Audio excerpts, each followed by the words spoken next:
estereotipos de género que organizamos desde el programa de Género, Derecho y Sociedad.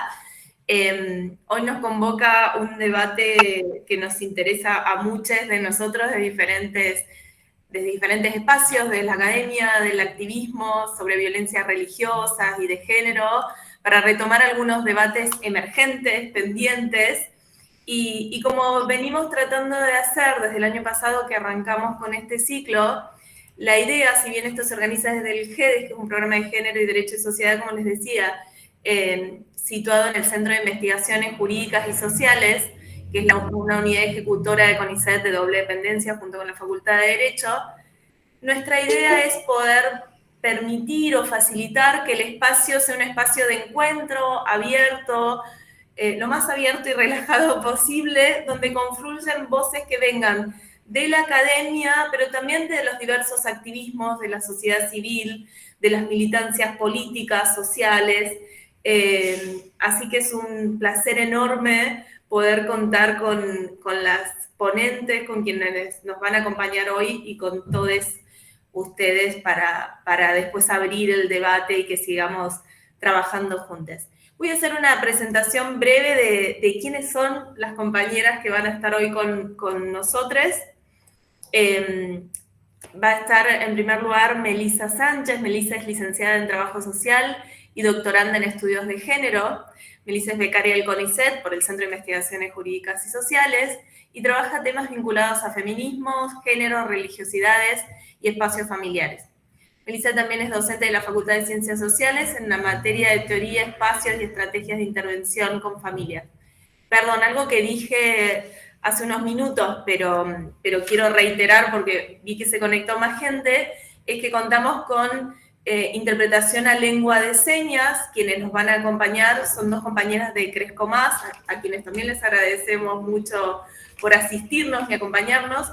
En primer lugar va a estar Vanessa del Carmen Brizuela, y luego se va a turnar con otra compañera que es Natalia López. Entonces, quienes necesiten, les pedimos que fijen las pantallas de modo alternado en la interpretación de estas dos compañeras. En este momento está Vanessa haciendo la interpretación. Vuelvo, otra de las compañeras que nos van a acompañar hoy es Noelia Escadajilla. Noelia es trabajadora social, se desempeña en el equipo técnico de niñez, juventud, violencia familiar y de género de los tribunales de la provincia de Córdoba y es integrante de Sororidad y Fe. También estará con nosotros Catalina Arias Ríos. Catalina es teóloga feminista, pastora pentecostal, es activista y educadora popular con trabajo en territorios enfocado en mujeres y disidencias. Hoy también Catalina es estudiante de abogacía en la UNC. Creció en una iglesia, en una familia de trayectoria pastoral y conservadora. Desde su adolescencia tiene una participación activa en iglesias pentecostales y neopentecostales como líder de jóvenes y comienza una formación teológica en el Instituto Bíblico del Río de la Plata en Argentina. En Chile continúa participando de organizaciones neopentecostales hasta el año 2017, que junto a su esposo trabajan en un proyecto de iglesia en comunidad con fuerte activismo y servicio social en los territorios, acompañando también a víctimas de violencia religiosa. Es integrante también del colectivo Sororidad y Fe y el proyecto contra la violencia en las iglesias Fe sin Violencias. También nos va a estar acompañando Mariana Villarreal. Mariana es abogada por la Facultad de Derecho de la UNC, es máster en Derecho Constitucional por el Centro de Estudios Políticos y Constitucionales, la Universidad Internacional Menéndez Pelayo de España. Mariana ha realizado múltiples cursos de grado, posgrado de formación sobre derechos humanos de las mujeres, como la especialización interdisciplinar en violencia de género, dictado por el Instituto Universitario de Estudios de Género en la Universidad Carlos III. Integró como abogada especializada en género el equipo de trabajo de la Oficina de la Mujer del Tribunal Superior de Justicia de la provincia de Córdoba hasta el año 2013 y actualmente es becaria doctoral de CONICET en el marco del doctorado de Derecho de la Universidad Nacional de Córdoba. Entonces, bienvenidas, gracias por aceptar la invitación, por sumarse al espacio. La idea es que sean presentaciones breves porque nos interesa el espacio, sea un espacio de intercambio, conversatorio, Esto implica que las voy a molestar probablemente para avisarle de los tiempos, cosa muy odiosa y que me gusta poco, pero bueno, me toca en esta oportunidad. Arranca Melissa Sánchez, tenés el micrófono. Gracias, Meli. Bueno, muchas gracias por toda esta presentación, por esta invitación. ¿Se me escucha bien? Buenísimo. Voy a compartir el Power. A veces el Power, a veces tengo miedo que más que ayudar, me haga hablar más, ¿no? Pero bueno, voy a tratar de ser acotada y precisa. Lo que nos convoca, el tema que nos convoca a trabajar en este conversatorio y a discutir con ustedes, tiene que ver con esto de la violencia religiosa vinculada a las identidades de género. Y lo que voy a compartir es una parte, un avance de la tesis que he presentado y que estoy esperando prontamente defender en el doctorado de estudios de género. Yo en esa tesis trabajé varios temas vinculados a las mujeres, a su experiencia como mujeres religiosas, a su trayectoria, a sus formas de habitar la fe. Y en uno de estos capítulos, precisamente, trabajo el tema de violencia, entendiendo que las relaciones de poder dentro de los espacios donde las mujeres se desarrollan, muchas veces configuran situaciones de dominación y de violencia, ¿no? Pero que las relaciones de poder atraviesan todas las formas de relacionarse de las mujeres en los espacios religiosos, tanto institucionales como no institucionales. Si bien hay diversidades de géneros, de identidades de género dentro de las iglesias también, de las iglesias evangélicas, yo me centré en las mujeres, por eso voy a hablar más de las mujeres, lo que no significa que no estén presentes estas otras identidades, ¿no? Pero habría que hacer un estudio específico sobre sus experiencias propias, ¿no? No me atrevería a hablar por ellas. Y hago esta salvedad también de que estoy hablando de la violencia religiosa de género en las comunidades evangélicas, de una denominación en particular, de una corriente en particular, que son los hermanos libres, que no voy a adentrarme mucho en las características de este grupo, pero que a veces puede plantearse diferencias con grupos pentecostales, por ejemplo, con los que va a hacer mención Catalina más tarde, ¿no? Donde ahí hay pastoras y otras formas de participación de las mujeres. Me gusta hablar de habitar la fe, ¿no? Esto que les traigo acá en el Power, porque prefiero mirar la fe como formas en las que las mujeres, de las experiencias singulares de las mujeres en esa fe, ¿no? Que va más allá de la institución, va más allá de las autoridades religiosas, sino que tienen que ver con cómo ellas vivencian esas formas, esas normas, esos principios de vida, y que son singulares a cada una, no están estandarizadas, no son para todas iguales. Y también implican tensiones y contradicciones, ¿sí? Que muchas veces derivan en dudas, en preguntas, en interrogantes, y que no se dan, estas experiencias religiosas no se dan solamente en el espacio institucional de la iglesia, sino que también se dan en espacios familiares, entre amigas, entre parientes, ¿sí? En otros lugares donde las mujeres participan.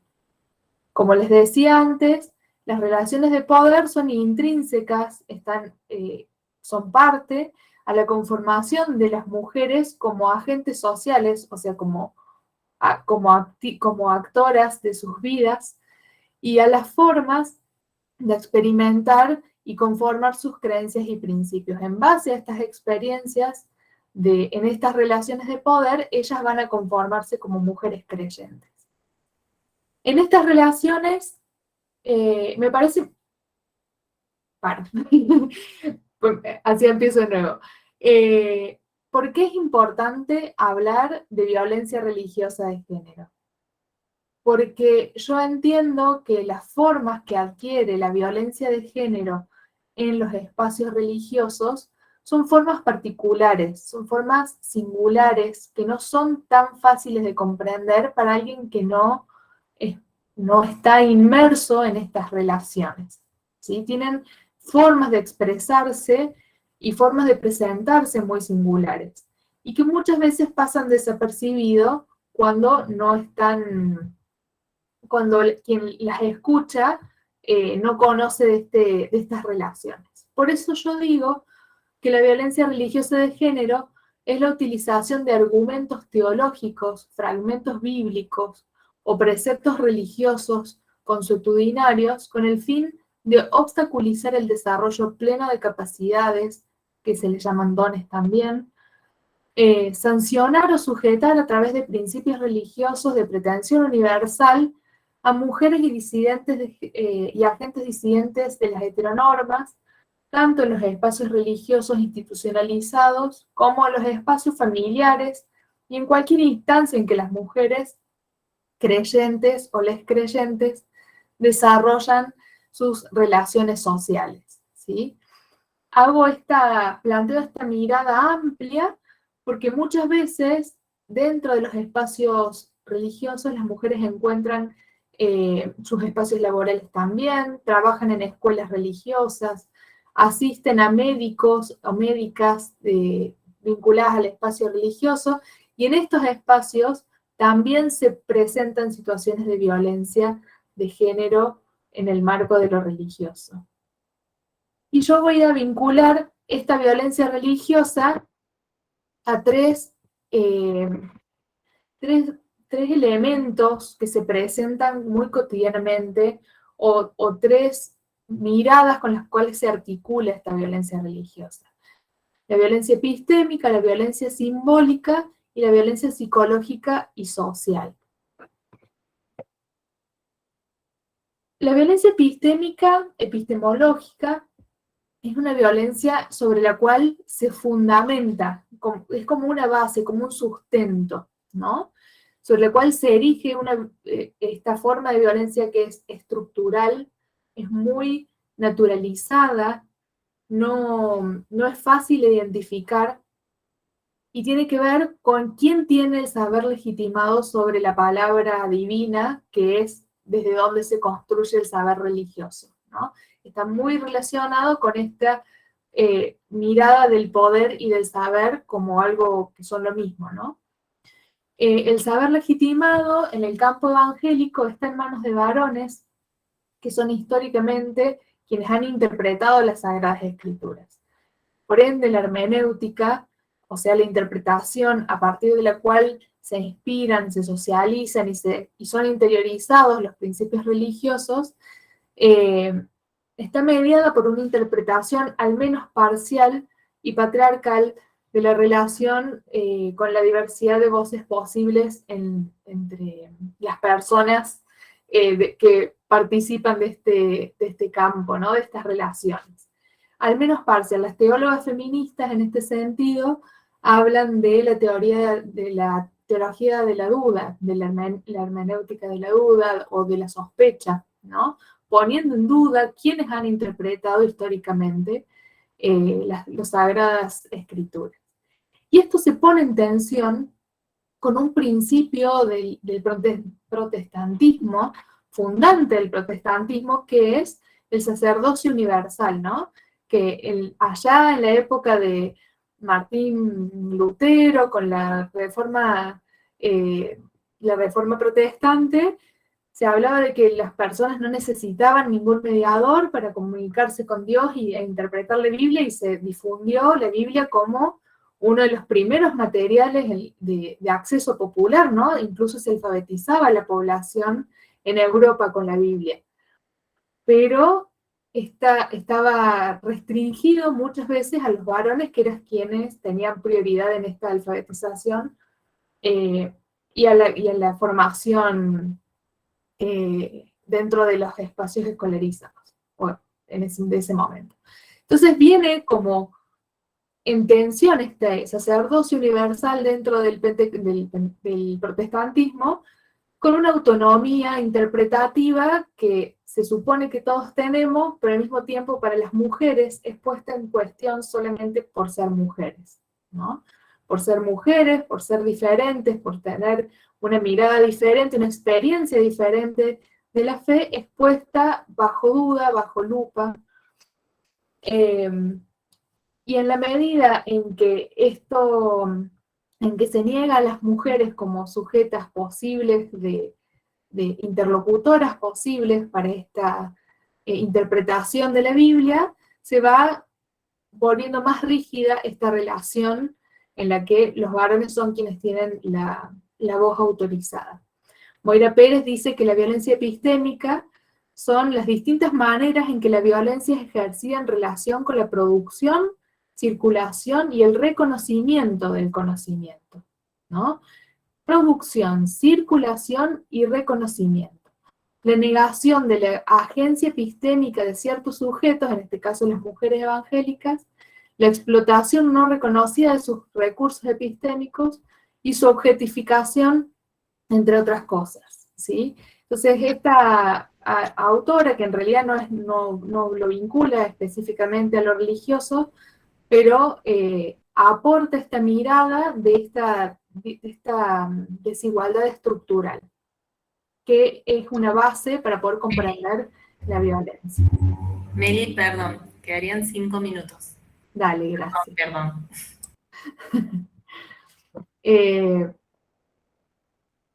Voy a pasar a la que sigue.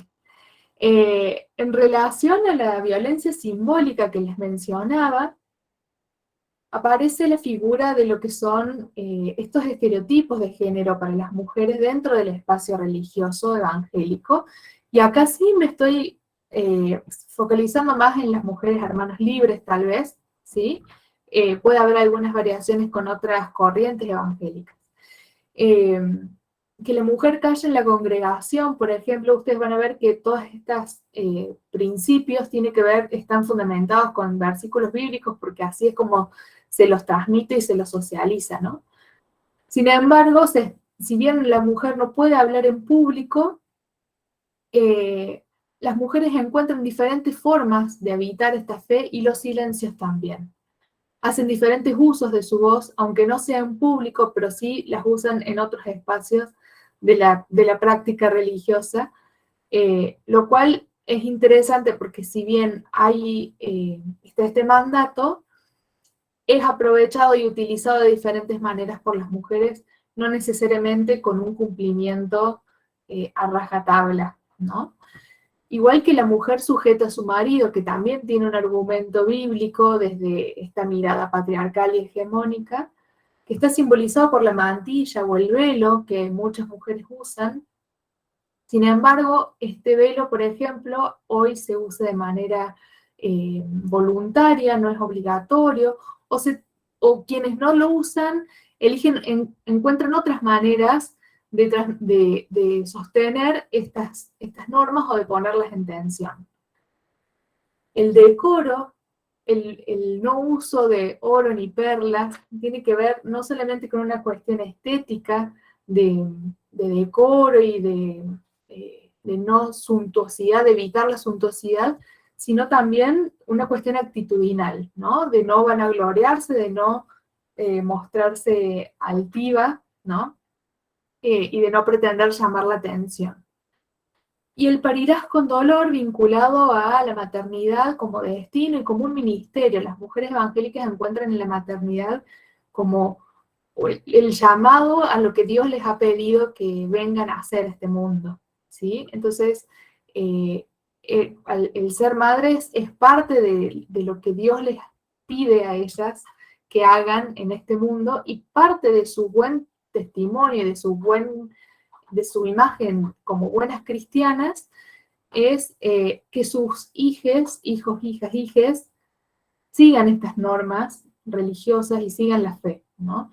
Por lo tanto, el buen testimonio o la imagen de una buena creyente para estas mujeres no depende solamente de ellas y de cumplir con todas estas cosas, sino también de que sus hijos también cumplan, ¿no? Hay una cuestión generacional.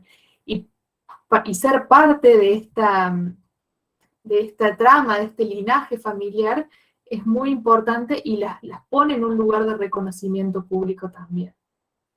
Los estereotipos en algún punto son inasibles, o sea, son muy difíciles de cumplir absolutamente. Desde un análisis performativo podríamos decir que son parte de la conformación de las agencias, o sea, que en este intentar cumplir con estas normas también se producen grietas y también se producen intersticios en los cuales ellas, al intentar evitar esas normas, lo hacen a su manera, y eso también es parte de sus capacidades, ¿no? Y de sus posibilidades de transformación. Y la violencia psicológica y social está muy vinculada a la culpa y a las negociaciones que ellas hacen, tanto con ellas mismas como con su entorno, para poder sostener estos espacios de pertenencia y de relaciones sociales significativas. Es importante en esto reconocer el valor simbólico y relacional que tienen los espacios de encuentro dentro del campo religioso. Una de las formas de violencia más comunes en el campo evangélico tiene que ver con el apartamiento o con la amenaza de apartamiento de los espacios de participación dentro de las instituciones de la congregación. Si poner en tensión las normas de género o los mandatos o estos principios bíblicos va a poner en riesgo los capitales sociales y culturales que son un sostén de la vida cotidiana de las mujeres, se incrementan las dificultades para poder nombrar y enfrentar las situaciones de violencia dentro del ámbito religioso. Acá aparecen estas categorías, estas expresiones, etiquetas como la apartada, la contrera, la rebeldona, la loca, la conflictiva, ¿no? Que se asignan a quienes plantean conflicto, a quienes plantean dudas, a quienes cuestionan, y se recomienda muchas veces al resto de las personas a su alrededor apartarse de ellas para no contaminarse, ¿no? Entonces acá se juega una dimensión expresiva de la violencia, diría Rita Segato, tanto como una sanción, como a la vez un mensaje para el entorno en el que ella se mueve, ¿sí? Entonces se plantea, por eso digo que también es una violencia social, no solamente psicológica, desde la etiqueta y desde la vulneración y el maltrato hacia su persona, sino también desde el aislamiento de las personas que le hacen bien o que deberían poder acompañarlo. Brevemente, en este marco, quiero contar que las mujeres evangélicas, a partir del Ni Una Menos y a partir de toda la movilización que significó las luchas de los feminismos en las calles y en los medios de comunicación, las mujeres evangélicas han reconocido las violencias en su vida cotidiana, muchas formas de violencia, y las han ido a llevar a las iglesias, entonces a sus pastores, a sus líderes, y la iglesia de repente se encontró con que no sabía qué hacer con estas cosas, no sabía cómo responder, ¿no? Las mujeres plantean sus problemas de violencia de género en las iglesias y muchas veces son recibidas por pastores, líderes, referentes espirituales que actúan desde el sentido común religioso y sin formación e información. Por lo tanto, tienen intervenciones heterogénicas que refuerzan estereotipos, exponen a las mujeres a más violencia, y muchas veces estas mujeres no vuelven a pedir ayuda en las iglesias, ¿sí? A partir de esto, podemos decir, bueno, yo presenté mi tesis en abril, pero en mayo, unas semanas después, salió un protocolo de ACIERA, que es la Alianza Cristiana de Iglesias Evangélicas de la República Argentina, hablando de un protocolo sobre qué hacer con la violencia en las iglesias, ¿no? Para mí fue una lástima que salga ahora y no antes. Pero así brevemente, y para terminar, quiero decir que el hecho de que este protocolo esté a la luz y que lo hayan publicado, da cuenta de que la situación de las mujeres en las iglesias está empezando a hablarse, que las mujeres están empezando a demandar acompañamiento, no solamente al Estado, sino también a las iglesias, que son sus espacios de contención, y que quieren que esos espacios sean espacios libres de violencia, ¿no? El protocolo este no reconoce las violencias como la violencia como parte de las relaciones de poder, sino como parte del error humano, del libre albedrío y de la decadencia de la humanidad como especie, ¿no?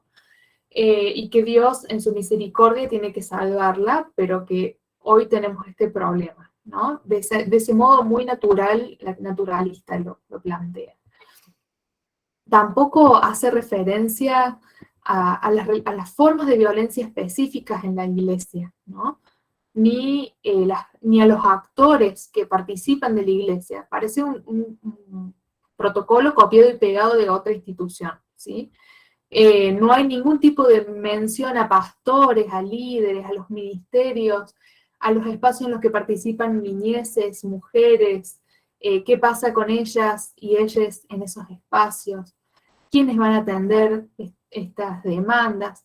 Por lo tanto, hay como muchas cosas para llamar la atención sobre este protocolo. Pero como les decía, no dejo de celebrar de que las mujeres estén hablando, demandando respuestas también en las iglesias, y implicando con esto también un salto cualitativo en la toma de decisiones sobre sus propias vidas.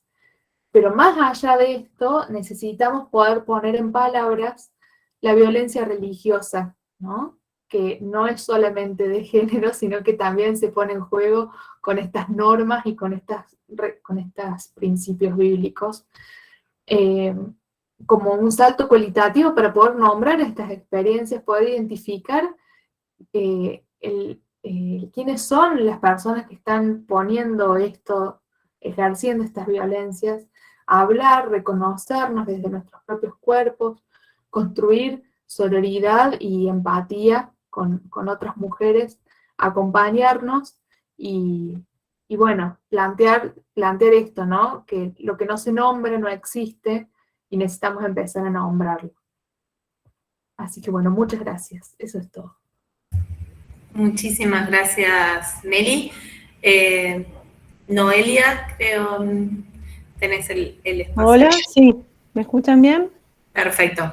Bueno, hola a todos. Agradezco primeramente la invitación a este espacio de conversatorio, de poder, bueno, compartir algunas reflexiones,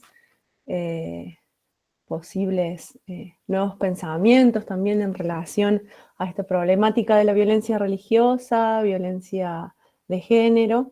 Y quiero primeramente decir que lo que voy a compartir son aportes en relación a mi ejercicio profesional como trabajadora social, bueno, en diferentes ámbitos municipales privados y en el último tiempo en el equipo de violencia familiar y violencia de género de los tribunales de la ciudad de Córdoba.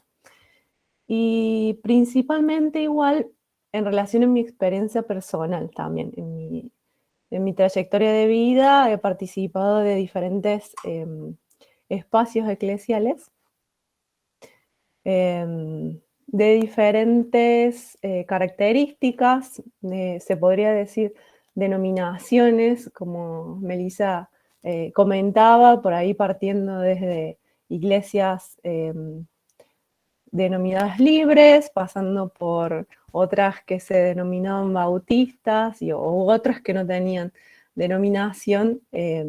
Entonces, bueno, a partir de mis experiencias personales, pero también de las experiencias de otras mujeres, ¿no? De poder compartir con otras y recientemente empezar a participar del espacio de sororidad y fe.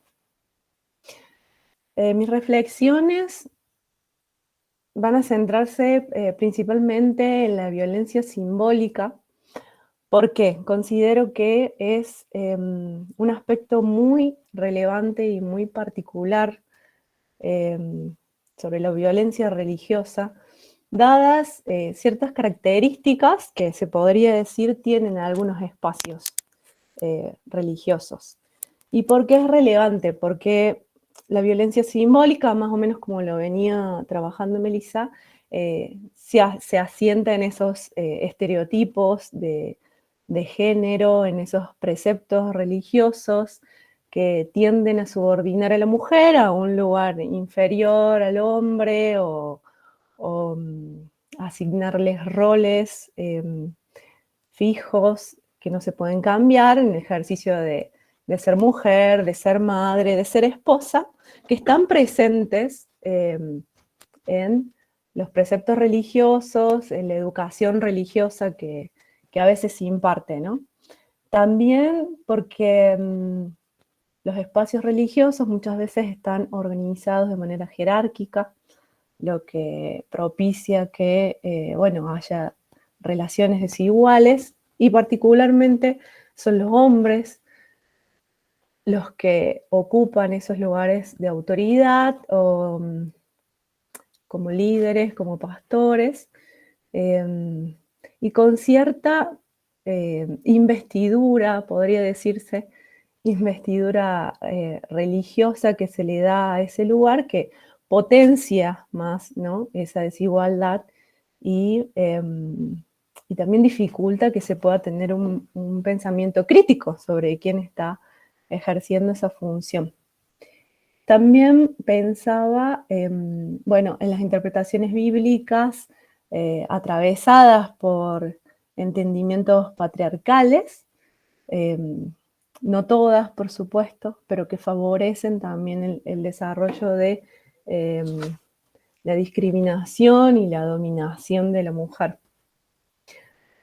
La violencia simbólica la quería profundizar a partir de este concepto de micromachismos, ¿sí? Porque me parece que es una forma sutil de expresión de esa dominación que a veces es difícil de percibir, difícil de nombrar, que como está sentada en esos preceptos religiosos y estereotipos en los cuales uno se puede haber criado, digamos, ¿sí?, desarrollado, tiende a ser naturalizada, ¿sí? Y por ello difícil de identificar.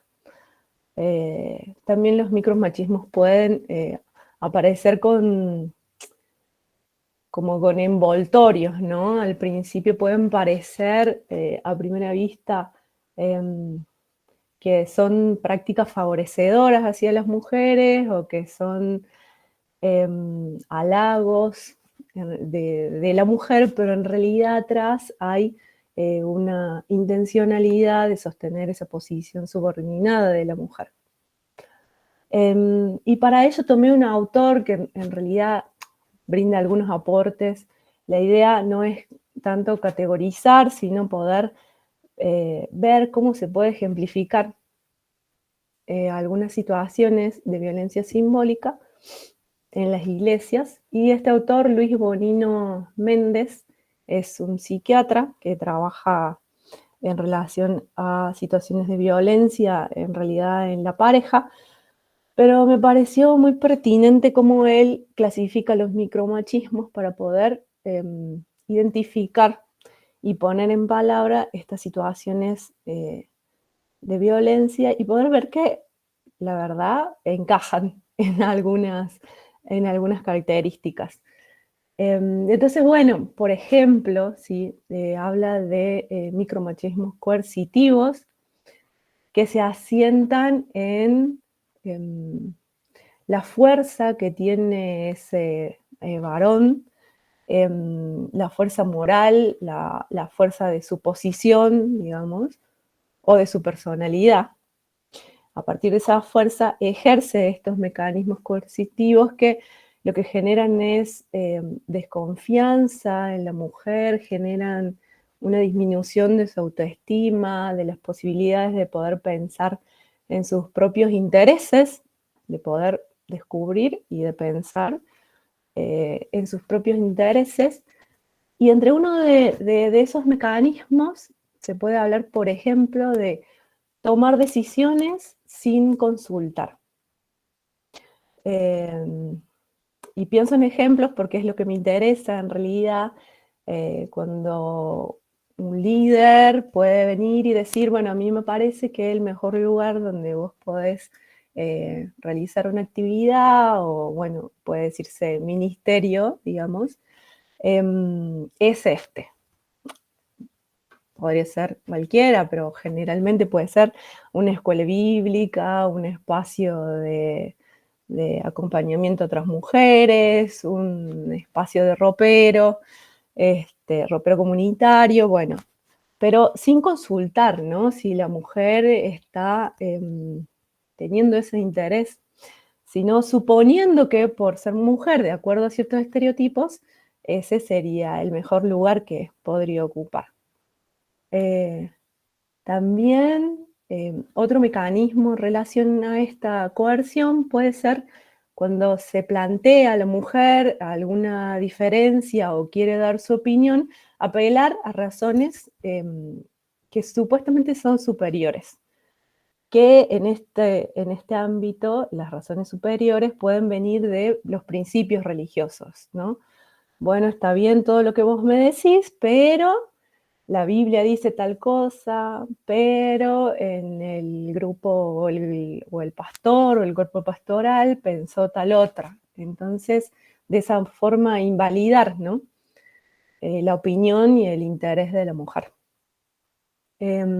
Otros mecanismos que por ahí son más encubiertos y más difíciles de identificar podrían ser, este autor habla de la inducción del lugar de la mujer hacia otros, en esto de que es quien es ideal para el cuidado, ¿no? El cuidado de niñas, el cuidado de adultos mayores, el cuidado de enfermos, y esta inducción se puede dar a través de pedidos, ¿sí? Directos, pero también a partir de fomentar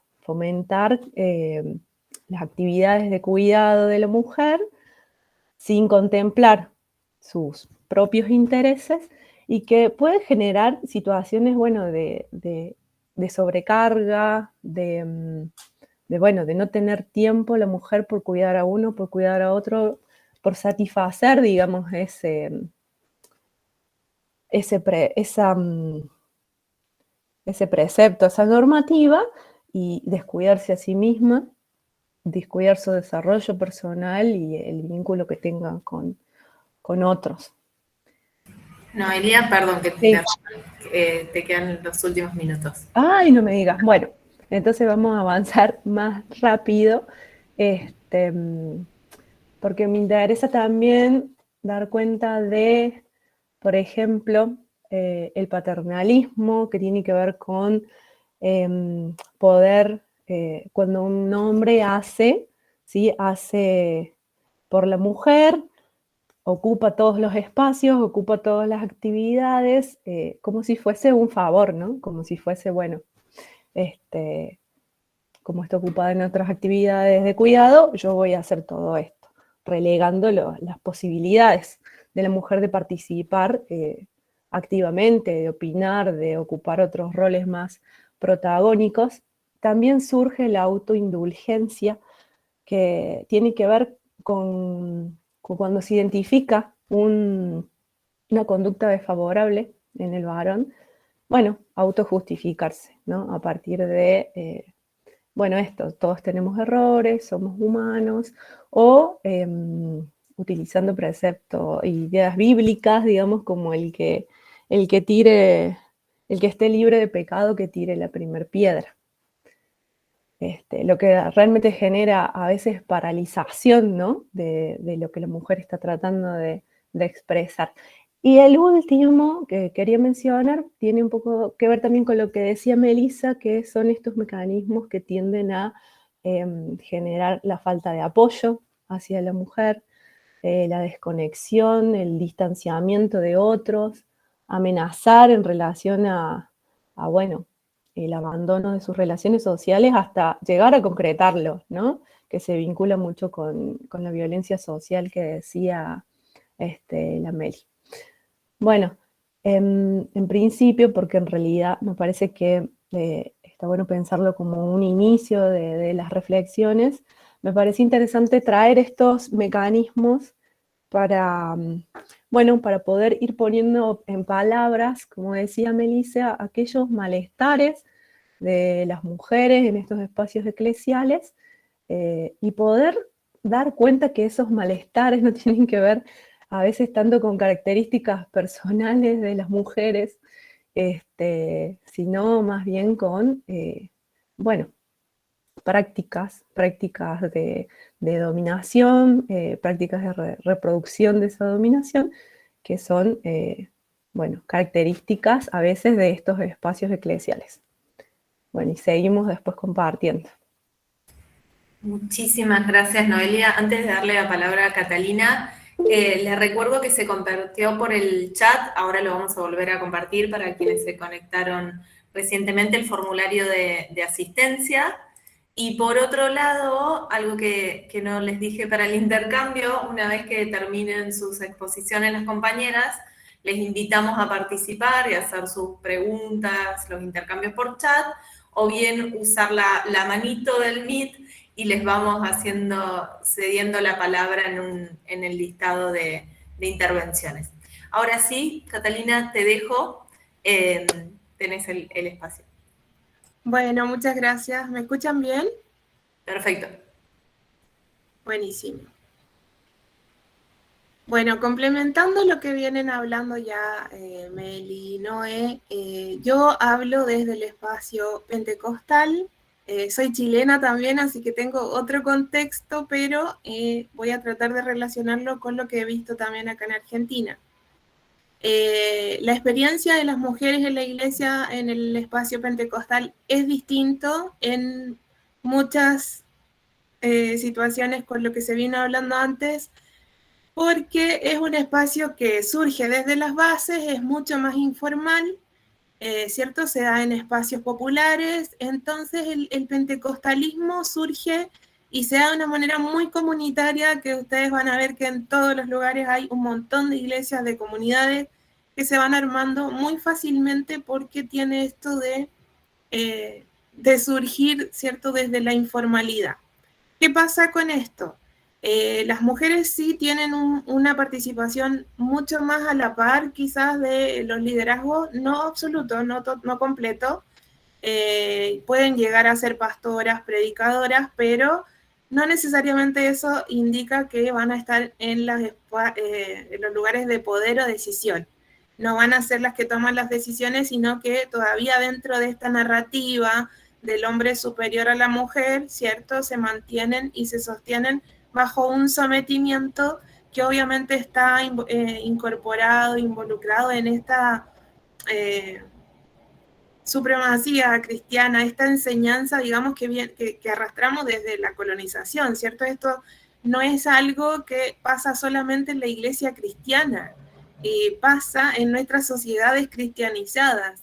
La gente tiene incorporado estas ideas ya de que la mujer es inferior al hombre, y no necesariamente tiene que ser alguien que se esté congregando en una iglesia, sino que ya lo traemos incorporado por cómo nos van enseñando. Entonces, para nosotras que crecemos en este espacio de fe, yo vengo desde mis tatarabuelos, o sea, imagínense, desde que tengo uso de razón estoy habitando el espacio de la iglesia.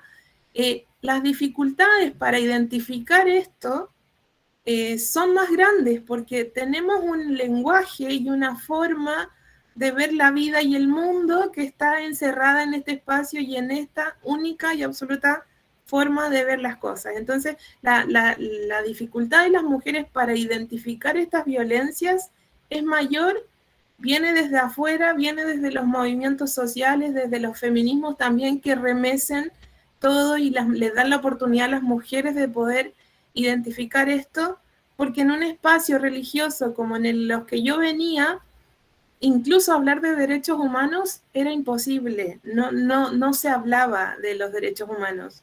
en Chile, en el espacio, en la realidad del contexto de la dictadura, hablar de derechos humanos era ser comunista y ser comunista era del diablo. Entonces, en ese nivel de desinformación es que las mujeres también pueden estar habitando estos espacios de fe. Pero también a mí me gusta resaltar que no todo es violencia para la mujer en este espacio. Hay mucho de liberación también dentro de esta fe. Aunque suene contradictorio, habitamos las mujeres esa contradicción de que, por un lado, estamos, ¿cierto?, en un sistema muy patriarcal, muy dominado por varones, pero las mujeres en sus contextos y en sus realidades tienen la oportunidad y de encontrar comunidades, de encontrar espacios donde desarrollarse, quizás el único que tienen durante la semana de un montón de labores, trabajo y explotación desde su casa hasta todo. Entonces, la iglesia también y ese espacio religioso se convierte para muchas mujeres en un espacio de único recurso y de mucha... de encuentro para sí misma y encuentro con otras. El sostenimiento generalmente se hace entre iguales y entre hermanas. Entre las mujeres, la forma de manejarse es muy distinta a la de los varones en la iglesia. Es mucho más horizontal, siempre están alrededor de alguna mesa, compartiendo, o sea, se da mucho espacio de comunidad y contención. Por eso también las mujeres se aferran tanto a este espacio y cuando lo miramos desde afuera y decimos, pero ¿cómo van a seguir en un lugar así con todo lo que están viviendo? Y la verdad es que para ellas es parte de su vida, es muy importante, es parte, es quizás a veces lo único que tienen. Por eso también a mí me gusta cuando hablamos de esto, mostrar que no todo, o sea, no podemos generalizar acerca de la experiencia de las mujeres, aunque tenemos que denunciar obviamente lo que sí va surgiendo, de lo que los varones se van aprovechando en esta situación, de cómo los espacios de poder van controlando el cuerpo de las mujeres, van dominando, van haciendo este tipo de control sobre ellas también, porque hay un temor a que ellas les sobrepasen o les superen, ¿cierto? Porque son mayoría las mujeres en la iglesia, o sea, si esto sucede, se descontrola todo, digamos. Entonces siempre está como el interés de mantenerlas bajo perfil, contentas, pero siempre bajo un hombre y ponen a un hombre como un líder. Cuando las mujeres empiezan a buscar herramientas para salir de, o empiezan a conversarlo, hacemos la contención a lo largo de la vida. Puedo contar un montón de testimonios, desde que era niña, viendo prácticas pedófilas, entre varones casándose o relacionándose con niñas muy chiquitas, abusos de mujeres, todo eso lo vi a lo largo de toda la vida, porque el acompañamiento lo vamos haciendo entre nosotras. Siempre nos vamos enterando de lo que le va pasando a la otra. Entonces, las dificultades que tenemos es que no tenemos la formación, no tenemos las herramientas, no sabemos a quién acudir, y eso es lo que va, digamos, dificultando en que una mujer normalmente se demore 7, 8 años en hacer una denuncia. Una mujer en la iglesia va a demorar desde 10, 12 años hacia arriba, tiene, ¿cierto?, mayor dificultad de identificar todo esto. Cuando esto sucede, cuando nos enteramos que existen reflexiones, teólogas feministas, que hay cristianas que han hecho reflexión de la fe, de la Biblia y de la espiritualidad desde las mujeres, empezamos a buscar grupos, ¿cierto? Nos organizamos, empezamos a buscar dónde y los recursos para la información. Otras también obviamente van accediendo a espacios de reflexión, las universidades y todo, así que ahí digamos que vamos pudiendo entrelazar cosas y buscar ayuda. Hay organizaciones como la que estamos participando ahora, que es Fe Sin Violencias, que agrupa diferentes organizaciones de mujeres creyentes o que han transitado el espacio religioso para hablar de sobrevivientes de violencia religiosa espiritual, por las características particulares que ya mencionaron las compañeras, como la manipulación, la coerción, el abuso de conciencia, el abuso emocional, el abuso económico, el abuso sexual, pero todo esto con una manipulación tan sutil desde los discursos religiosos, para nosotras tiene que identificarse y empezar a hacer estas distinciones como una violencia particularmente religiosa, espiritual. Y tenemos estas organizaciones también que van haciendo los acompañamientos como Sororidad y Fe, que es donde llegamos, ¿cierto? Y donde nos vamos encontrando todas las mujeres que ya están teniendo esta información, esta experiencia, en realidad buscando la manera de dónde encontrar, por dónde continuar, porque la contradicción la habitamos siempre. Desde que estamos en un espacio de fe, esas injusticias siempre nos van inquietando y no vas a encontrar una mujer en una iglesia que no le hayan hecho un desaire por ser mujer, que no le hayan permitido, dejado afuera o no participando porque sea mujer. O sea, lo viven, lo habitan, pero no siempre tienen las herramientas para poder identificarlo. Por eso nos hemos enfocado en buscar las maneras de interactuar con otros espacios del espacio público, ¿cierto?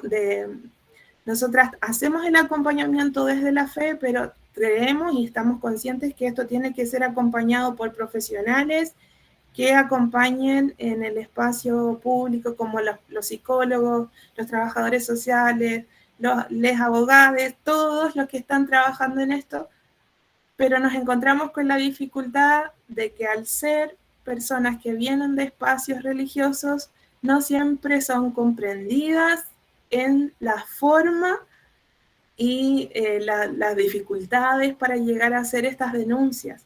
En Chile nos pasaba que los centros de mujer, las psicólogas o las trabajadoras sociales terminaban desligando o dejando de lado estos casos específicos porque sentían que no tenían las herramientas y que no podían ayudar. Entonces nos quedábamos en un vacío de decir, bueno, nosotras como desde la iglesia no podemos hacer porque no sabemos avanzar en el espacio jurídico, pero por otro lado los profesionales tampoco estaban informados y teníamos ahí un vacío que nos dejaba como también sin más herramientas o sin saber qué hacer. En Argentina, por ejemplo, está como categoría la violencia simbólica que estuvo hablando, hoy se está integrando la violencia vicaria, por ejemplo. Entonces nosotras como Fe Sin Violencias estamos también buscando hacer un trabajo en conjunto con los profesionales para determinar también esta violencia religiosa, espiritual y eclesiástica como una categoría también dentro del sistema jurídico, judicial, porque nos es muy necesario. Se arman mesas en nuestros países de investigaciones, de los casos de abuso dentro de la iglesia y todo, pero es un tema que tiene tanta resistencia, en el que cuesta tanto que se avance, que nos gustaría también que esto comience a dialogarse, ¿cierto? Desde todos los sectores, todos los espacios podamos estar hablando de violencia religiosa. Cata, perdón que te interrumpa, te quedan los últimos minutos. Disculpas. Sí, ya termino con esto. Es para nosotras el diálogo urgente y necesario hacer esta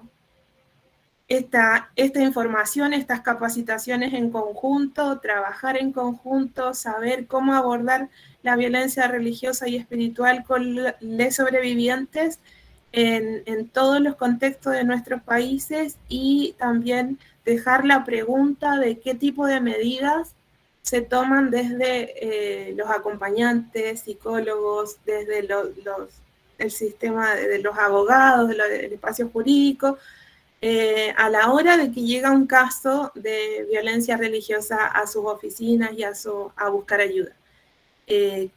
Queremos saber qué medidas están tomando, qué cómo, dentro de qué lugar se está abordando esto, se está enfrentando, y dejar como esa pregunta abierta después, porque sé que vienen más intervenciones, pero ese sería el desafío y lo que nos queda trabajar de aquí en adelante en conjunto.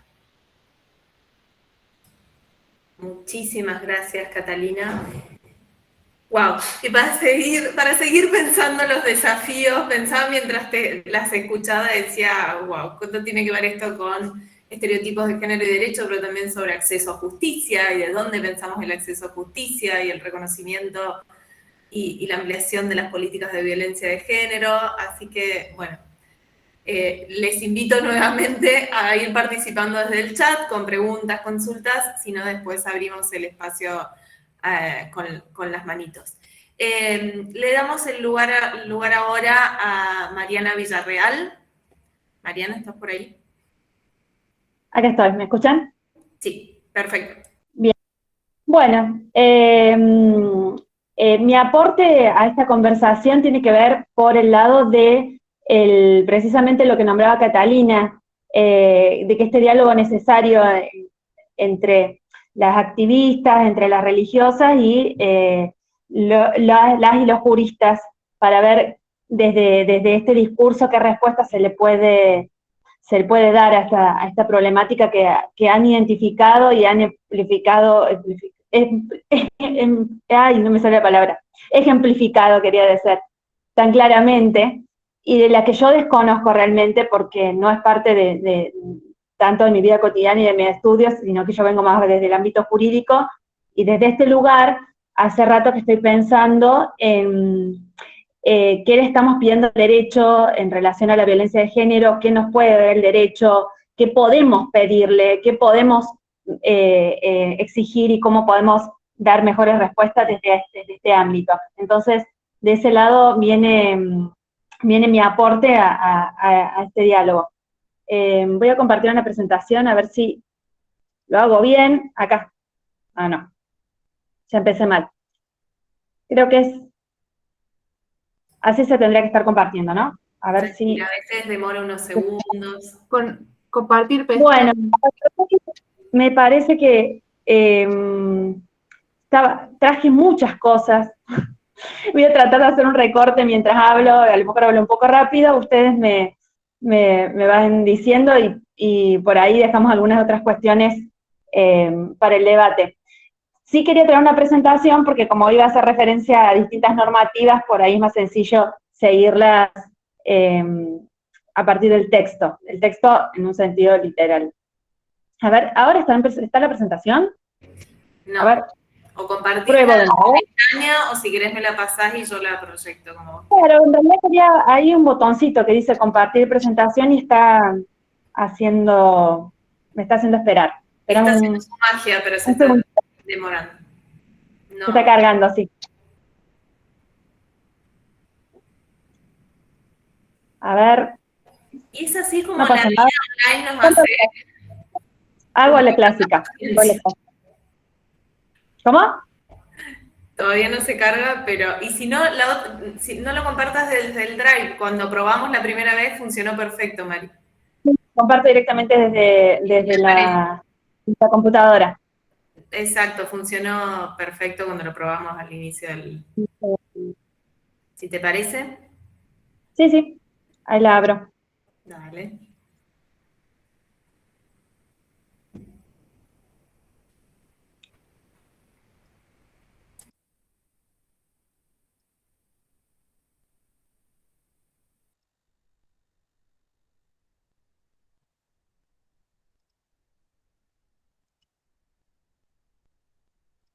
Bueno.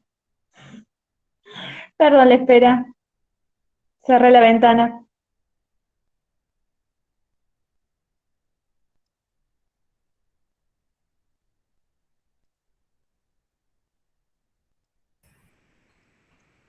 Confía que se abría. Bueno, mientras se abre... O si querés pasármelo, yo intento, mientras vos empezás a hablar, voy proyectando. voy a tardar más en enviarlo. Mientras tanto mientras no ven, les voy hablando yo, les voy contando qué es lo que ponía en esta presentación. Bueno, ahí está. ¿No está ahí? No. Cuando lo probamos funcionó y ahora no. ¿Cómo que no? No estás presentando. Puedo hacerlo desde la pestaña. Está. Ahí está, ¿o no? No. ¿Me dice que estoy presentando? Te está mintiendo. ¿Qué crees que te El miente. Mari, ¿querés pasarnos la y te la compartimos por vos? ¿Cómo? ¿Querés enviárnosla y la compartimos por vos? Sí, ahí va. Ahí pongo compartir. Pero, bueno, vale, voy. Dale, o si no me la pasás por el WhatsApp o donde vos quieras y yo la abro, era lo que te decía. Tu pantalla no se ha podido compartir, qué mal. Si querés avanzar, no te preocupes. Bien. Bueno, vamos haciendo las dos cosas, intentando hacer las cosas al mismo tiempo. Bueno,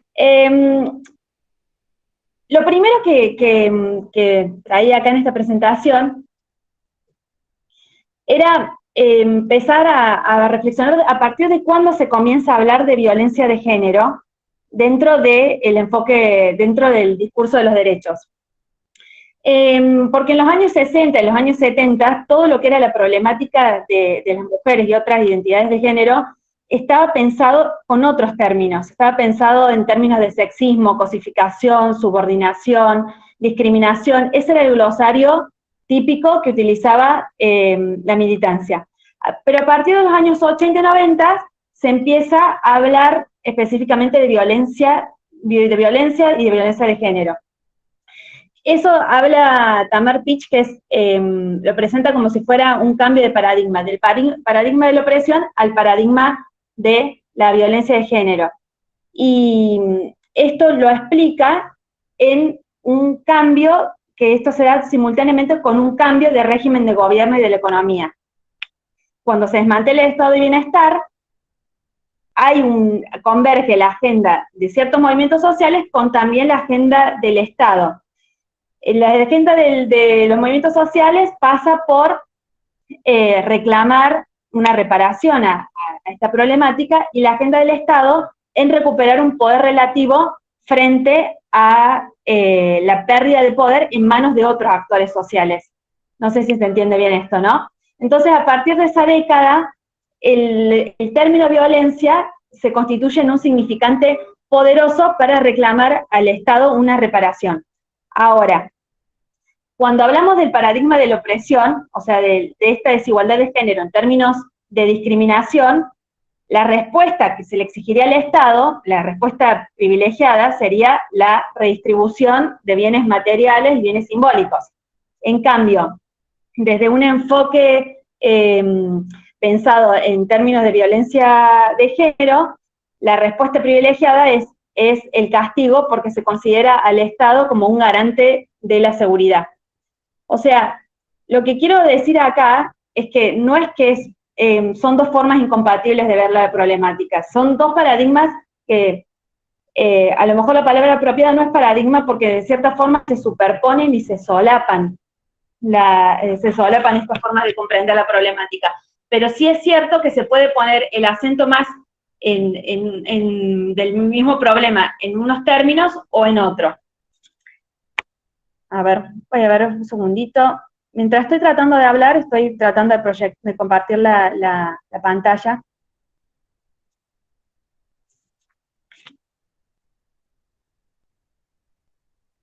A todo esto tampoco me están viendo, porque cerré la ventana. Pero te escuchamos muy bien. Ahora ya me conecto. Bien. Bueno, entonces sigo con el celu acá. Perdón la desprolijidad, mientras tanto voy tratando de conectar desde acá. Entonces, esto que les digo del cambio de paradigma también se refleja en la normativa internacional y en la normativa local. Entonces tenemos como un hito en el reconocimiento internacional de los derechos de las mujeres, la CEDAW, que habla de la discriminación contra las mujeres y obliga a los estados a adoptar medidas, y después sucesivas recomendaciones del organismo que está encargado de interpretar la CEDAW, que es el Comité CEDAW, que empieza a hablar paulatinamente de esta vinculación entre la violencia y la discriminación. Y empieza a decir que la violencia contra las mujeres es una forma de discriminación y que la discriminación constituye violencia basada en el sexo. Eso a partir de los años 90 empieza a normativamente explicitar este vínculo de mutua implicancia entre discriminación y violencia. Bueno, la declaración sobre la eliminación de violencia contra las mujeres, la Convención de Belén do Pará, que seguramente todas la conocen, todas estas normativas van poniendo el eje en la cuestión de la violencia y la violencia como expresión de la discriminación, ¿no? Y lo que hace la ley argentina, la ley 26485, es ir ampliando cada vez más el campo semántico de la violencia, estableciendo tipificaciones y distintas modalidades, que muchas ahora son parte como del lenguaje cotidiano, ¿no? Una vez que se han popularizado, por ejemplo, como la violencia obstétrica, hasta parece que hace 20 años no existía la violencia obstétrica, y sí, existía, nada más que no había conceptos ni formas de nombrarla a esa experiencia y politizarla de esa forma, ¿no? Entonces, lo que hace la ley es incorporar tipos y aclara en el decreto reglamentario que esto no significa que es un catálogo cerrado, que son estos los tipos de violencias contra las mujeres y no hay otros, y no hay otras modalidades, sino lo que son expresiones de la violencia que lo que nos permite es identificarlas, ¿no? Y en ese camino de ir ampliando aún más esta discusión sobre cuáles son las circunstancias que no vamos a concebir como aceptables dentro de la comunidad. A ver, ahora me ingreso desde acá. Se fue incorporando, por ejemplo, en el año 2019, la modalidad de violencia en el espacio público, que tiene que ver con el acoso callejero, y también se incorporó en el año 2020 la violencia política como un tipo, y también como una modalidad en términos de violencia pública política contra las mujeres. En ese caso se incorporó dentro de los dos incisos que establecen por ahí una distinción que para mí a veces me parece muy, muy difícil de decir, porque, digamos, todas esas expresiones de violencia están íntimamente vinculadas, ¿no? La modalidad muchas veces se identifica más con el espacio, con el ámbito, que con la forma de ejercicio de esta relación asimétrica de poder. Entonces, hablamos como modalidades de violencia laboral, aquella que se expresa en el ámbito laboral, pero a su vez puede ser de tipo psicológica, de tipo simbólica. Y la violencia política quedó ahí como en las dos, diciendo como un tipo de violencia especial, porque tiene unas características que la definen, la distinguen de las otras, y también como una modalidad como ámbito en el que se puede expresar los otros tipos de violencia. ¿Por qué estoy insistiendo con esto? Porque me parece que pensar en términos de violencia religiosa se asemeja bastante a lo que podemos pensar en términos de violencia política, o por lo menos en relación a las propuestas que he estado escuchando de las compañeras. Sí creo que que todas las personas que estén preocupadas por esta temática, ver qué es lo que estamos pensando, porque una vez que tenemos este reconocimiento en términos legales, de este espacio, este ámbito donde se ejerce violencia con características particulares, nos queda lo que es la segunda parte de la ley, que tiene que ver con las cuestiones procedimentales, con las cuestiones de qué tipo de intervenciones habilitamos al Estado y qué tipo de intervenciones queremos. La ley de violencia tiene una parte que tiene que ver con las cuestiones conceptuales y otra parte con la cuestión procesal. La cuestión procesal le corresponde a las provincias. Entonces, por ejemplo, la provincia de Córdoba adhirió a la ley nacional, pero la cuestión procesal tiene su propio trámite, su propio fuero, y un determinado tipo de medidas que pueden adoptar los y las juezas para intervenir en estos casos. A ver si ahora puedo compartir, unirme ahora. Entonces, por ejemplo, para la violencia tradicionalmente que trabajó siempre el derecho, bueno, por lo menos bien o mal, pero que está más acostumbrado, es la violencia doméstica, y tiene las órdenes de restricción, hay como una serie de medidas ya pensadas de acuerdo a ese tipo de violencia. Pero, por ejemplo, la violencia mediática, los jueces se encuentran con una denuncia de violencia mediática y dicen, y esto sí, vamos a reconocerlo como un problema. ¿Qué medidas se adoptan? Y bueno, la ley habla de avisar a los organismos que defensorías del público o esos organismos públicos que tienen competencia para regular esa materia. Porque evidentemente el Poder Judicial está pensado para un determinado tipo de conflictos, y estos conflictos que por ahí son estructurales y tienen que ver con un montón de actores involucrados, las intervenciones que pueda dar el Poder Judicial en algunos casos van a ser limitadas y van a ser otros organismos los que van a tener que intervenir. Sí, siempre por ahí también con el reclamo al Poder Judicial para que el Poder Judicial sea el que ordene y habilite estas intervenciones, porque en última es el Poder Judicial el garante de esto de la vida libre de violencia. Pero bueno, Mariana, perdón que te interrumpa, te quedan los últimos minutos y te pido, pensando en las compañeras intérpretes, si podés hablar un poquito más lento. Un poquito más lento, perfecto. Y justo ahora, cuando tengo los últimos minutos, voy a poder compartir. ¿Ya se ve? Ahora sí. Bueno, miren, hasta había puesto un dibujito de... No está en modo presentación, está como intérprete.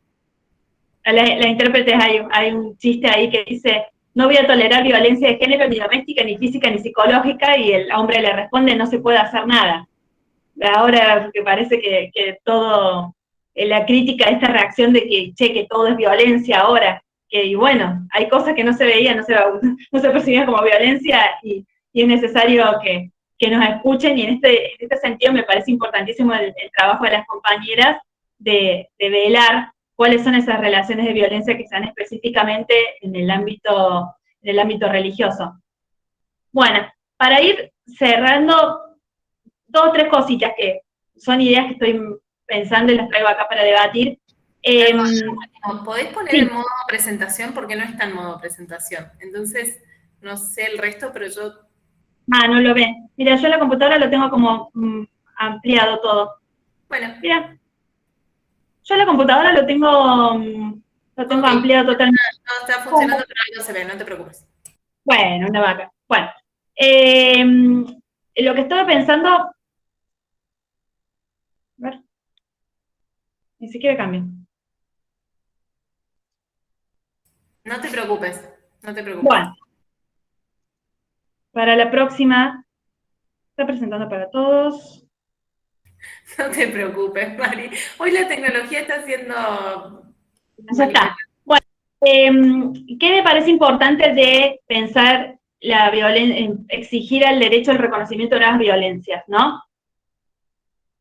Como ventaja es que genera una serie de obligaciones especiales en cabeza del Estado que tiene todo un desarrollo normativo muy importante y genera responsabilidad, ¿no? Esto tiene que ver con el deber de debida diligencia y el compromiso internacional del Estado en relación a la violencia. Como lo puse en términos después, como una cuestión que por ahí hay que revisar, es que en cierto sentido, la violencia privilegia generalmente el punitivismo como estrategia de intervención, y deja por detrás el reclamo por la necesidad de modificar las estructuras que hacen posible y sostienen esta violencia, y la redistribución de recursos. Y como riesgos, mira que para cómo se mueve la computadora y ahí no, como riesgos que pienso en hablar en términos de violencia, es que muchas veces pasa que cuando se rotula una situación como violenta, por ejemplo, en España se considera que la subrogación de vientres o el embarazo, como le dicen ellos, acá se dice maternidad solidaria o en otros términos, ¿no? Es siempre explotación reproductiva y se cancela la discusión sobre esa situación y en vez de fortalecer la autonomía de las mujeres y para tomar decisiones, se las cancela como sujetas y con el objetivo de protegerlas. Eso sería uno de los peligros de la forma que el Estado está acostumbrado a responder a este tipo de demandas, ¿no? No es necesario, porque podemos hablar de violencia de género y podemos reclamar y decir, bueno, esto es un problema que también se vincula con la discriminación y las medidas tienen que ser más integrales porque la respuesta es estructural. Pero digo, es uno de los riesgos y lo que hace cuando entramos en el discurso que ya está armado con ciertas lógicas y con ciertas reglas que como feministas tenemos que estar atentas.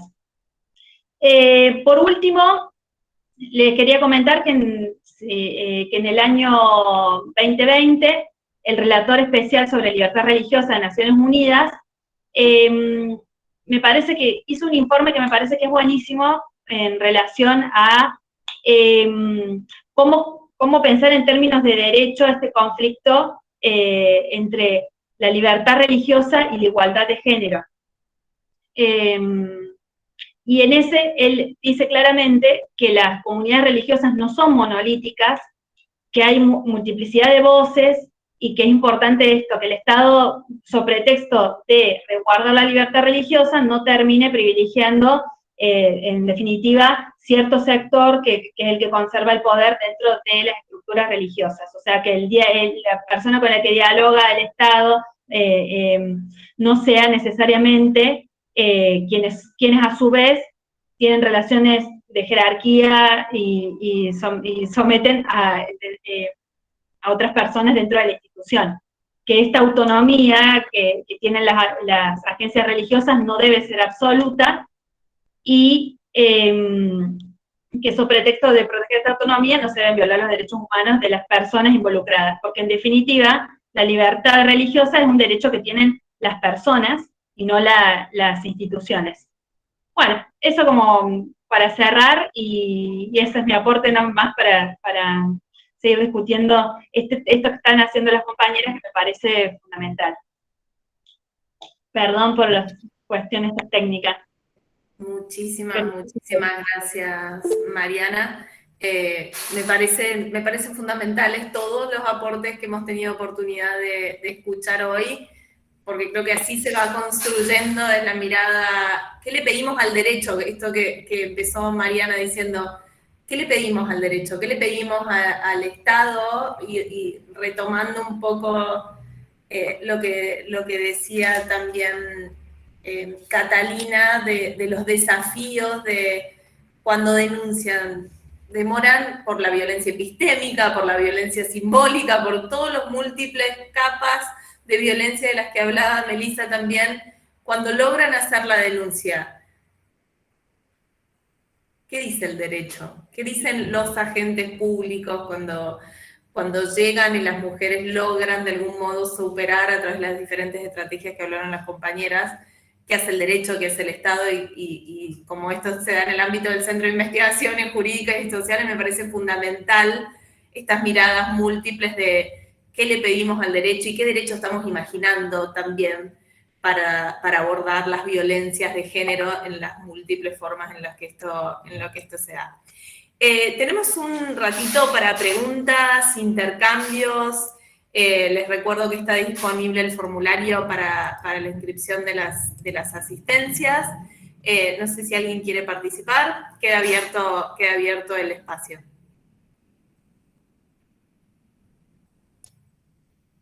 Incluso lo pueden hacer las propias compañeras que intervinieron.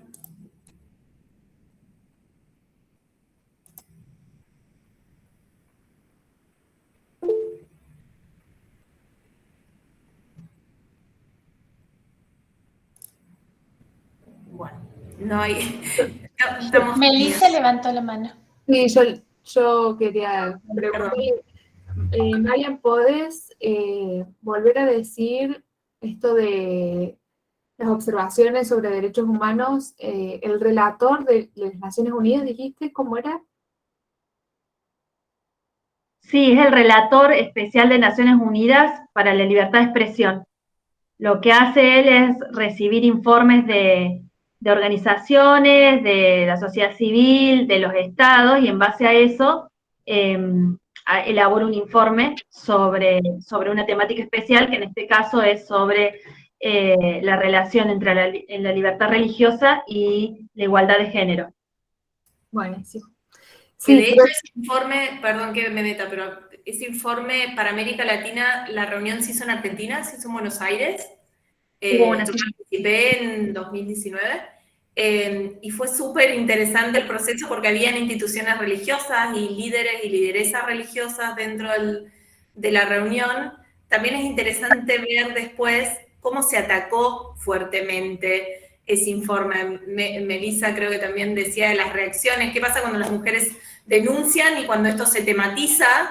Hay reacciones súper duras y fuertes de los neoconservadurismos a este informe del relator sobre libertad religiosa porque de algún modo está poniendo la lupa en lugares donde históricamente no se han querido ver. Si alguien tiene interés, después podemos compartir, además de la grabación, algunos documentos que mencionó Mariana y si las compañeras de Sororidad y Fe también quieren sumar, también la idea es que el espacio nos sirva para intercambiar, así que está súper bueno el informe, si bien se enfoca más en África y Asia, hay también referencias de este fenómeno en América Latina en ese informe. sí, no, yo lo que iba a decir es que me parece muy necesaria esta articulación entre derechos humanos y libertad religiosa y violencia de género, ¿no? Como que no podemos perderla de vista esa discusión, especialmente pensando en estos actores más conservadores que buscan sostener estos espacios de poder desde el mismo, que se vienen reapropiando, ¿no? De estos discursos también de derechos humanos y de libertad religiosa, como una estrategia también para seguir reposicionándose en el campo, en las disputas de derechos. Y bueno, nada, que me parece re valioso tener la voz de las compañeras de Sororidad y Fe, no solamente por su formación y sus experiencias, sino por traer la voz de esto, de mujeres y de personas que a pesar de estar tensionadas y viviendo y experimentando estas situaciones de relaciones de poder, de dominación y de tensión permanente, también eligen sostener la fe, a veces más, a veces menos, más allá de ellas dos, las mujeres que eligen seguir participando de estos espacios, ¿no? Y de encontrar una forma de habitar la fe, seguir habitando la fe a pesar de estas situaciones estructurales, me parece como muy valioso, ¿no? Porque el primer impulso podría ser, bueno, me voy de estos espacios, ¿no? Me voy de esta fe, ya no creo en nada. Sin embargo, para muchas mujeres es muy significativo, son formas de vivir, ¿no? Como decía Catalina, son experiencias incluso familiares y generacionales de cómo vivir y cómo habitar un espacio, una sociedad. Entonces, no es tan sencillo vivir por fuera de eso, ¿no? Me acuerdo de algunas entrevistadas que decían, por ejemplo, bueno, sí, no quiero más estas normas, estas reglas que me imponían para mi cuerpo, pero ahora no sé con cuáles vivir, ¿no? Implican un proceso de reconfiguración muy grande y poder encontrar espacios para volver a pensar la fe y sostener la fe para estas mujeres, pero desde otras formas y poder encontrar otras formas de vivirlas, es fundamental y me parece súper súper valioso y un desafío también para los feminismos y los colectivos poder reconocerlas en esto, ¿no? como interlocutoras válidas, como no reproducir esa violencia también desde los feminismos, sino poder reconocerlas desde esos lugares y desde esas decisiones propias, ¿no?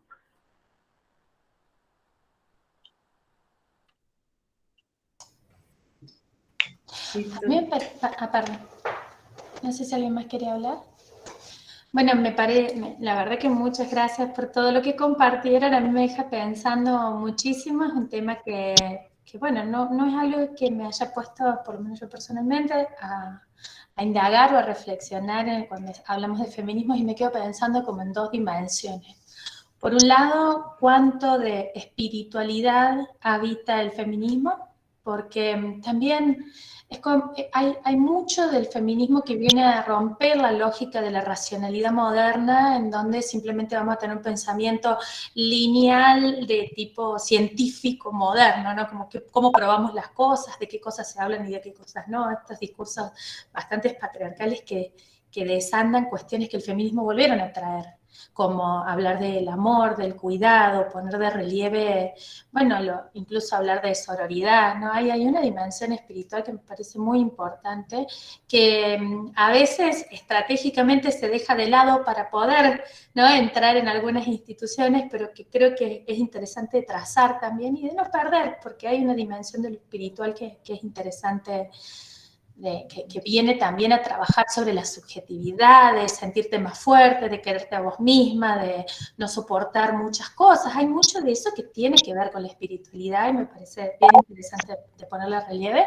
Y lo mismo del otro lado, ¿no? Cuánto de estos discursos del feminismo también son trazados desde las espiritualidades, aunque bueno, las instituciones como todas, las del Estado, las religiosas, todas las instituciones somos las personas que las habitamos, entonces esas personas que ya sean varones, sean mujeres, si traen todo un discurso más patriarcal, es más difícil de romper. Pero creo que ahí en ese cruce entre la espiritualidad en el feminismo y cuánto de los espacios espirituales pueden ya traer en sí mismos esos discursos, porque digo, hay mucho desde esto, yo lo voy a hablar desde la total ignorancia, ¿no? Pues no tengo ni idea, soy la persona menos conocedora de las religiones, pero me parece que desde los mismos discursos religiosos, y ahí desbúrrenme ustedes, también se puede como contrarrestar el mismo patriarcado, ¿no? Como hay mucho sustento para hacerlo, ¿no? ¿O cómo lo ven? Digan, ahí me dicen ustedes ya, ¿para qué no? Sí, abro la fila, se formó una fila para intervenciones. Natalia Morbelli. Hola, sí. ¿Se escucha? Sí, perfecto, Natalia. Genial. No, porque yo soy parte de Sororidad y Fe y me quedé pensando en esto que decía Meli y en esta pregunta que vos hacés, Marisa, y lo que nos ha pasado, bueno, Sororidad y Fe hasta hace 3 años y surge con la idea de aprender teología feminista porque no teníamos idea que existía. Y en este recorrido, bueno, al final terminamos abordando no solo la teología y aprendiendo juntas, sino acompañando y visibilizando las diferentes violencias que nos dábamos cuenta que habíamos vivido o que vivíamos en los espacios religiosos. Y la verdad es que nos hemos dado cuenta que, sobre todo con el tema de la lectura feminista y con perspectiva de género de la Biblia, que a veces tenemos la idea como que, de hecho a mí me pasaba, ¿no? Yo no había tenido contacto con la teología feminista y para mí la Biblia era opresora, ¿no? Era patriarcal y demás porque fue la forma en que nos enseñaron la Biblia. Pero después al descubrir que existía una teología feminista, que mujeres vienen hace muchos años estudiando la Biblia con perspectiva de género, y mujeres que son teólogas, ¿no? Mujeres que se formaron en la teología y que hacen otra lectura de lo que son las escrituras. Entonces ahí nos damos cuenta que, bueno, no es que la Biblia es patriarcal, sino que quienes nos la enseñaron hicieron uso para ejercer su poder. Pero la Biblia no es patriarcal. De hecho, hay un montón de lecturas súper interesantes sobre diferentes historias de mujeres dentro de la Biblia, o mismo Jesús, cómo trataba a las mujeres. Bueno, yo no soy teóloga, pero he leído en este último tiempo con las compañeras de Sororidad y Fe, y leyendo la Biblia en contexto, ¿no? En tiempo y espacio, como solemos leer otras cosas, nos damos cuenta que en realidad Jesús tuvo un trato con las mujeres mucho más amoroso y se las ponía en un lugar donde en la misma época, en otras culturas no sucedía. Entonces, en definitiva, pasa esto, no es que la Biblia o que la religión es opresora, sino que el uso que se da muchas veces de la Biblia y de la religión cristiana suele ser utilizada para oprimir, pero no siempre es así. Y la verdad que encontrarse con eso es liberador. E inclusive nos damos cuenta que muchas veces hasta fue precursor el cristianismo o la Biblia en cuanto al lugar que se le dan a las mujeres. Lo mismo, por ejemplo, la teología queer. Nosotras tenemos una teóloga evangélica que se llama, lo voy a decir mal, discúlpenme, Marcela Altus Reib, y ella hablaba hace 30 años de lo queer, cuando en pocos lugares se hablaba, y era feminista, evangélica y queer. Entonces, bueno, así hay muchos ejemplos de mujeres, como Alieda Verhoeven, que ella fue una de las fundadoras del Encuentro Nacional de Mujeres, y era pastora evangélica metodista en Mendoza, y ella junto a otras hermanas en la fe fundaron el Encuentro Nacional de Mujeres. Bueno, nosotras mismas nos vamos sorprendiendo y descubriendo otras mujeres que fueron pioneras. Así que bueno, seguimos luchando con los prejuicios hacia el interior de las iglesias por ser feministas y con los feminismos por ser evangélicas o católicas. Así que bueno, quería sumar eso a lo que decía Meli. Muchas gracias por el espacio y por generar estos espacios para charlar y seguir repensándonos. Gracias, Natalia. Hablando de estereotipos, algo que habíamos hablado con Melissa cuando pensamos esto, es cómo abordamos también los estereotipos de quienes tenemos fe y somos feministas, porque eso también hace parte de los debates sobre los estereotipos de género. ¿Qué pasa con quienes sí creemos y luchamos por erradicar las múltiples violencias de género y sistemas heteropatriarcales? Entonces, gracias por estos aportes que son fundamentales, esenciales. Gracias. Catalina. Sí, iba a comentar lo mismo que estaba diciendo Nati, y desde los feminismos preguntarnos por qué tenemos la idea de que el feminismo es ateo, sobre todo en América Latina, que estamos llenas de, en la interseccionalidad, ¿cierto? Nos da la oportunidad de ver las diferentes espiritualidades y que nuestros feminismos van surgiendo también en esa experiencia dentro de los espacios espirituales, o sea, de las diferentes espiritualidades que puedan surgir en nuestros pueblos también originarios, en las comunidades de fe. Entonces, todavía, ¿cierto? Seguimos desde el feminismo teniendo paternalismo, hablando atacando muchas veces la fe de las creyentes en vez de entender que la reflexión la van haciendo las creyentes desde su propia experiencia, con su texto bíblico, con sus teologías, que van teniendo la oportunidad, ¿cierto? También de lo que hablé en el principio, que era algo liberador, que no necesariamente por ser religioso va a ser opresor y castigador en su totalidad. Entonces, a lo largo de la historia del feminismo, el feminismo está cruzado y han estado las mujeres cristianas metidas ahí en las organizaciones, en los primeros encuentros, en Seneca Falls, se hizo en una iglesia metodista, en las mujeres negras, las feministas negras, el feminismo negro, ¿cierto? Esta espiritualidad que les sostenía y las mantenía vivas, digamos, porque en eso del reunirse dentro de la fe también les permitía la resistencia, y eso pasa también en el espacio de la fe y en las mujeres feministas que se van enterando del feminismo a pesar de que ya han vivido dentro de estos espacios siendo feministas sin darse cuenta o sin tener realmente la teoría, pero han sido resistencia a lo largo de la historia. Así que es muy bonito también verlo de esa manera y decir, realmente necesitamos destruirle la fe a la gente, a las mujeres, o sacarle, despatriarcalizar todo esto. Yo, a diferencia de Nati, creo que el texto sí es patriarcal, que el cristianismo sí es patriarcal, está configurado de una manera para el sometimiento de las mujeres, pero la sociedad en la que vivimos es patriarcal. Y dentro de eso vamos haciendo estas resistencias, vamos haciendo estas reflexiones también, y nos vamos dando cuenta que tanto es el texto bíblico se ha podido usar tanto como para oprimir como para liberar, y que se usó para someter a esclavitud como para liberar de esclavitud, y va surgiendo lo mismo con las mujeres, con los movimientos disidentes y todo esto, así que solo eso quería complementar. Gracias, Catalina. Melissa y después Noelia. Bueno, voy a decir dos cosas cortitas porque hablé mucho.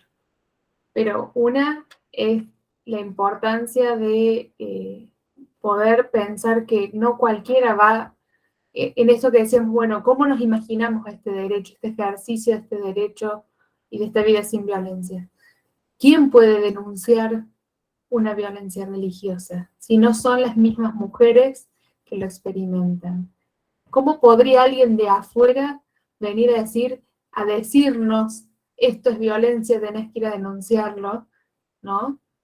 Entonces, pensar la importancia de los procesos hacia adentro de estas comunidades y hacia adentro de las mujeres para poder poner estas cosas en palabras y poder pedir, ya sea una denuncia o pedir ayuda en un centro de salud o donde sea, ¿no? O una amiga. Pero volver a corrernos las feministas de este lugar de decirle a la otra qué tiene que hacer, ¿no? O de decirle qué es violencia y qué no, cuando son las mismas cuerpos las que lo estamos experimentando y necesitamos poder nombrarlo nosotras, ¿no? Entonces, una cosa por ese lado, y otra cosa es tener en cuenta esto que decía Marisa, pero que también lo han traído Catalina y Nati, sobre las diversidades de espiritualidades y la diversidad religiosa que nos habita en nuestra comunidad, en nuestro país, ¿no? Vivimos en una sociedad católico-céntrica, ¿no? Donde tenemos una iglesia católica con una fuerte impronta, no solamente por su poder institucional, sino desde la cosmovisión. Si bien compartimos muchas cosas del cristianismo desde el movimiento evangélico, pero estas particularidades que hacen a las iglesias evangélicas, si son pasadas por alto, al tratar de comprender estas formas de violencia, si son pasadas por alto, perdemos muchas cosas importantes y significativas para las mujeres, ¿no? Nos perdemos de mucho de lo que es importante para las mujeres, de cómo significan la vida, de cómo significan sus problemas, de cómo significan la violencia y cómo significan las resoluciones de esa violencia también, ¿no? En el espacio evangélico también las mujeres ejercen muchas formas de violencia, ¿no? Desde los lugares que van ocupando, desde sus lugares de líderes, desde sus lugares de consejeras, reproducen estas normas. Entonces, tenemos que poder mirar esas diversidades y ni hablar cuando salimos, nos corremos del cristianismo y nos encontramos con otras religiosidades como el judaísmo, el islamismo, ¿no? Ni hablar porque yo no me voy a meter en sus discusiones, pero que también las están dando. También están las feministas islámicas, también las feministas judías. Y no, digo, también se me presenta como desafío el poder tenerlas en cuenta para estas discusiones, ¿no? Que no seguir reproduciendo una mirada centralista del catolicismo, sino poder incluir las diversidades religiosas en esta búsqueda de la no discriminación y de una vida sin violencia. Bueno, eso, no digo más nada. Gracias, Nelly. Bueno, yo... Sí. Sí, se escucha. Bueno, muy parecido a lo que estaba hablando Melissa. Me quedé pensando en las preguntas de Mariana, en las preguntas de Cata. La verdad que son desafíos para poder pensar cómo vamos a continuar en espacios como Sororidad y Fe. Vamos a llevar esas preguntas a nuestros grupos, a nuestros encuentros, porque nos orientan por dónde continuar la reflexión, por dónde seguir. Pero quería agregar nada más esto de por qué pensar el término de violencia religiosa, cuando es verdad, hay muchas modalidades ya incluidas, ¿no?, en las legislaciones, hay diversidad de ámbitos también. Pero bueno, principalmente el término nos ayuda a las personas que hemos atravesado en esos espacios eclesiales. Como decía Meli, ayuda al interior, ¿no?, de esos espacios, a las personas que continúan participando de iglesias diversas, a poder identificar que esas situaciones que se han atravesado se pueden pensar como violencia, se pueden ponerle ese término, porque pensaba como sucede con la mujer en un ámbito de violencia familiar, el poder decir que lo que me hizo tal persona o lo que atravesé fue una situación de violencia es en sí mismo reparador, ¿no? Es en sí mismo la potencia de poder correrme de ese lugar, de poder asumir mayor autonomía, de poder contrarrestar todo eso que atravesé. Entonces creo que al interior de los espacios eclesiales es muy significativo poder nombrar esas situaciones como violencia religiosa, como atravesamos por esto y fueron situaciones de violencia, no fueron hechos aislados y no fueron cuestiones que tenían que ver con mi forma de ser, ¿no? Porque además también una cosita más nada más es en el ámbito eclesial, si bien surgen un montón de resistencias, ¿no?, a este sistema patriarcal que ha estado presente en las iglesias, de muchas formas se ha presentado esa resistencia. Estas cuestiones, como decía Cata, de los derechos humanos, de la no discriminación, de la perspectiva de género, recién se están incorporando, recién se están trabajando, últimamente están surgiendo la posibilidad de crear protocolos al interior de las iglesias en contra de la violencia de género. Entonces es como el momento también, ¿no?, de poder empezar a profundizar sobre eso. Bueno. Muchísimas gracias, Noé. Ahí ha sido un aporte, Melissa, que decía ni diferentes opiniones o una interpretación diferente. Si vos te sentiste ofendida o violentada, como si es una percepción personal y no tiene que ver con prácticas estructurales, históricas en muchos casos.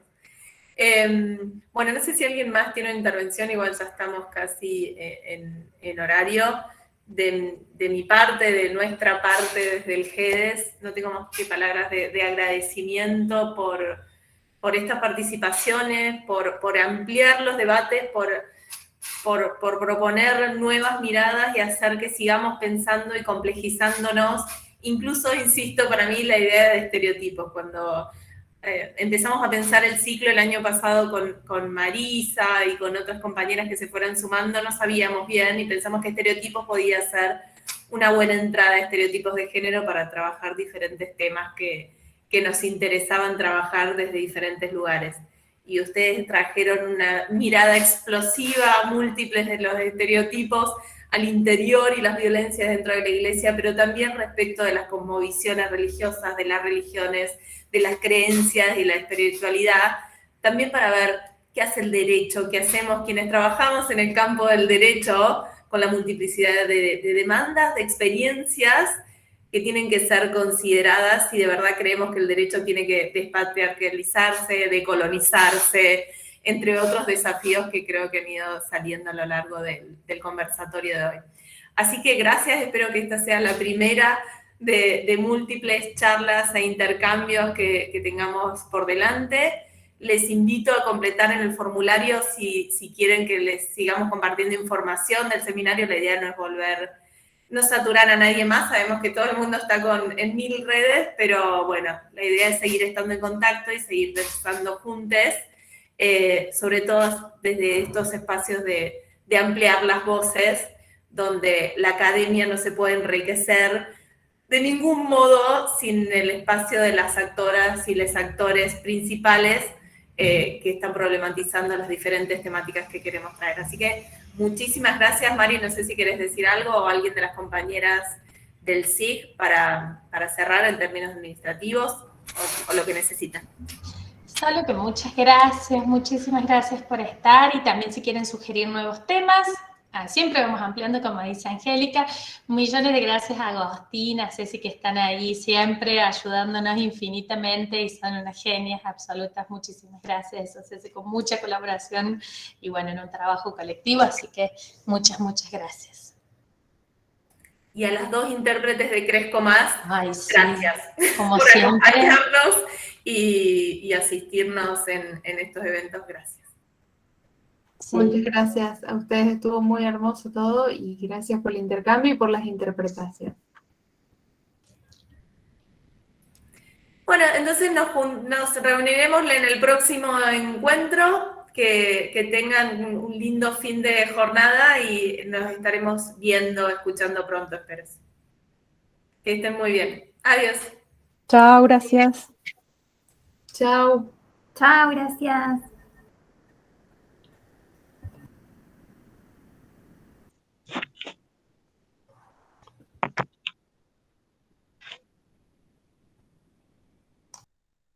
Nos quedamos. Che, perdón, qué quilombo mi power. Chao. Gracias, Vane. Chao, gracias. Gracias, Nati. Nos vemos. Adiós. Hasta pronto. Quedamos nosotras dos. Bueno, pensé. Bueno, está bien. Nos vamos. Chao.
Ahí está, mira.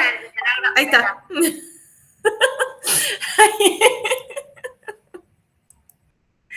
Chan, chan, chan, chan. Mira, no sabía, aparte me salió.